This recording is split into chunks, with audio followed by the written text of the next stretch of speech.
kalian rakan mutuah nyan di Aceh, nyan motonya dari Beklam kaji dong ini. Nah kerusakan berarti dipegang bunuh bertoban. Nah, jadi payah telepon toge akan toban. Yang keinohat uro mentang dalam pengerjaan. Yang maksud dong pegang, nyo motor kaidang dari Beklam, nyo posisi di Aceh. Ya rekan-rekan, ini mobil di Aceh. Nah, sampai inohat mutikan preman pihak natro. Yang perlu pegang. Ini yang perlu kita tahu. Ya. Aceh ini aman, nggak ada begal, nggak ada pungli. Coba lihat. Itu truk platnya BK. Ya. Dengan muatan cukup banyak, ya, tidak bisa dia merapat ke samping. Takut apa? Takut amblas nanti bannya masuk karena mungkin tanah tidak padat.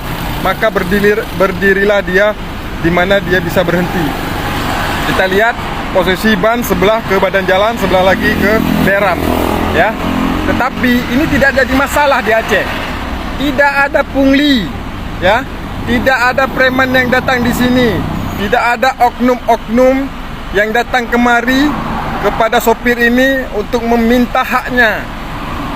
Hak apa? Hah? Apa hak kalian? Nggak ada di Aceh. Ana sama.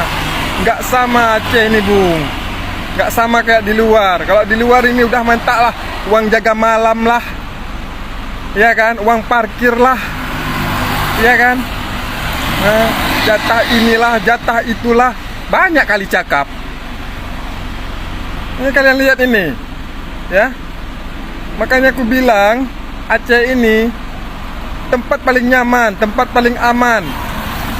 Ya, buat bapak-bapak ya, yang supir truk, ya paling aman di sini Pak kan. Bisa istirahat Bapak di mana aja. Nggak ada pungutan liar di sini. Makanya saya bilang Aceh untuk saat ini ya aman, kondusif. Makanya main-main ke Aceh. Udah aman, hemat biaya pula lagi ya kan. Nah itulah yang perlu saya sampaikan. Assalamualaikum warahmatullahi wabarakatuh.